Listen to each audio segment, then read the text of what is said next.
নমস্কার বন্ধুরা, MS family কিচেনে আপনাদের সবাইকে জানাই স্বাগত। আজকের আবারও একটা রেসিপি নিয়ে চলে এসেছি, লোটে মাছের ঝাল। লোটে মাছের ঝাল বন্ধুরা আমি কেমন করে বানাই আপনারা দেখবেন। ভিডিওটা প্রথম থেকে লাস্ট পর্যন্ত দেখবেন। ভালো লাগলে শেয়ার, কমেন্ট, লাইক অবশ্যই করবেন। তাহলে চলুন আমি লোটে মাছের ঝাল কেমন করে বানাই আপনাদেরকে দেখাই। এই লোটে মাছের ঝাল বানানোর জন্য আমি নিয়েছি মিডিয়াম সাইজের দুটো পেঁয়াজ, একটা টমেটো, 5টা কাঁচা লঙ্কা, অল্প ধনেপাতা কুচি আর একটা আলু ছোট ছোট করে আমি কুচিয়ে নিয়েছি। এই যে এখানে আমি নিয়েছি লোটে মাছ। এখানে আমার 700 গ্রাম লোটে মাছ আছে। আমি সুন্দর করে কেটে ধুয়ে একদম জল ঝরিয়ে নিয়েছি। এবার বন্ধুরা আমি কেমন করে ম্যারিনেট করি আপনাদেরকে দেখাবো। প্রথমেই দিয়ে দেবো স্বাদ মতন লবণ। লবণটা অবশ্যই আপনাদের রান্না অনুযায়ী আপনারা ব্যবহার করবেন। এখানে দেবো চায়ের চামচের 1 চামচ হলুদ গুঁড়ো। আমি ওখানে কাঁচা লঙ্কা ব্যবহার করছি বলে এখানে আমি শুকনো লঙ্কার গুঁড়ো অল্প করে ব্যবহার করছি।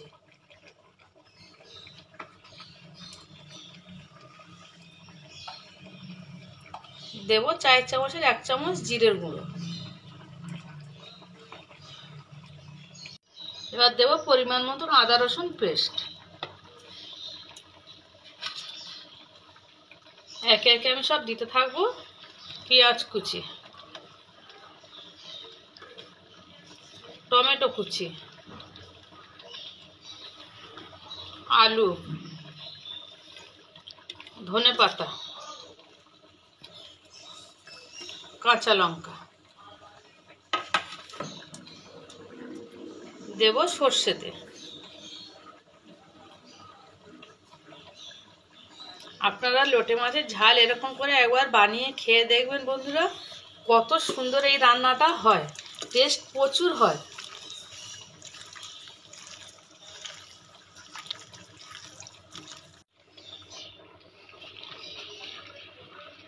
এই যে আপনারা যদি লোটে মাছ এরকম করে রান্না করে খান ঝাল বানিয়ে, আপনারা যারা একটু কম ভাত খান, আমি 100% আপনাদের গ্যারান্টি দিতে পারি আপনারা আরও 1 মুঠো ভাত আপনাদের এক্সট্রা লাগবে।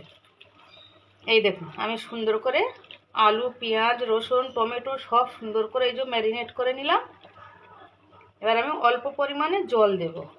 আমার এই ম্যারিনেট করা হয়ে গেছে। এর উপর আমি ছড়িয়ে দেবো গরম মশলা। এই যে আমি উপরে গরম মশলাটা ছড়িয়ে দিয়েছি। এবার আমি হাত ধুয়ে অল্প পরিমাণে জল ব্যবহার করব। এই যে আর কোনো জল পড়বে না। আপনারা তো সবাই জানেন যে লোটে মাছ থেকে এমনি জল বের হয়। এবার এটা আমি 10 মিনিটের জন্য ঢাকা দিয়ে রাখবো। এই যে দেখুন 10 মিনিট হয়ে গেছে। 10 মিনিট বাদে এই যে ঢাকাটা খুলেছি, কতটা জল বেরিয়ে গেছে। এবার আমি এটা গ্যাসের উপরে বসিয়ে দেব। এই যে আমি গ্যাসের মধ্যে বসিয়ে দিলাম। এটা আবার আমি ফুটতে দেব, আর আমি ঢাকা দেব না। হ্যাঁ, এই মানে ঢাকা দিলে কী হবে বলুন তো বন্ধুরা, পুরো মাছগুলো ঘেঁটে যাবে। যার জন্য আমি ঢাকা দেবো না। ওই জন্য আমি 10 মিনিট ঢাকা দিয়ে রেখে দিয়েছিলাম ম্যারিনেট করে। এবার আমি এটা হওয়ার সময় দেব। এই যে দেখুন বন্ধুরা, আমার লোটে মাছের ঝালটা কত সুন্দর ফুটে উঠেছে। এরকমভাবে ফুটতে থাকবে। আমি গ্যাসটা একটু মিডিয়াম ফ্লেমে দিয়ে দেবো। আর হ্যাঁ বন্ধুরা, এই চ্যানেলে আরও ভিডিওর লিঙ্ক ডেসক্রিপশন বক্সে দেওয়া আছে। আর আরেকটা কথা বন্ধুরা, আপনারা এরকমভাবে লোটে মাছের ঝাল বানাবেন, দেখবে খেতে খুব সুন্দর লাগে। যারা লোটে মাছ পছন্দ করে না তারাও এই লোটে মাছের ঝাল বানিয়ে দিলে আপনার প্রশংসা করবেই করবে। আমি একটু আলতোভাবে নেড়ে দেব।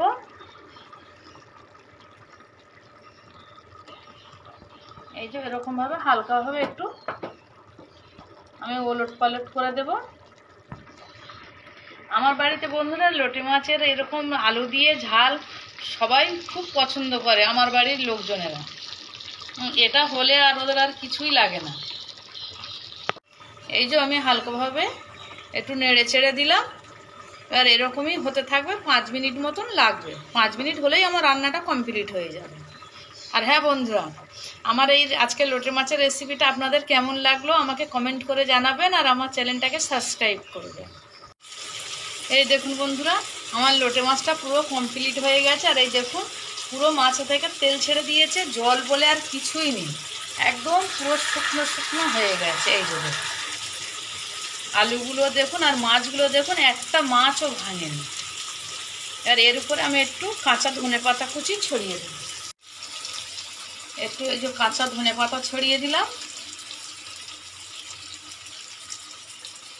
আমার লোটে মাছ আলু দিয়ে ঝাল একদম পুরো কমপ্লিট। এবার আমি গ্যাসটা অফ করে দেব। এই যে দেখুন বন্ধুরা, আমার হয়ে গেছে লোটে মাছের ঝাল। ভিডিওটা প্রথম থেকে লাস্ট পর্যন্ত দেখার জন্য আপনাদের অসংখ্য ধন্যবাদ। আর আমার মতন আপনারাও লোটে মাছের ঝাল বাড়িতে চটপট বানিয়ে ফেলুন, গরম ভাতের সঙ্গে একদম জমে যাবে।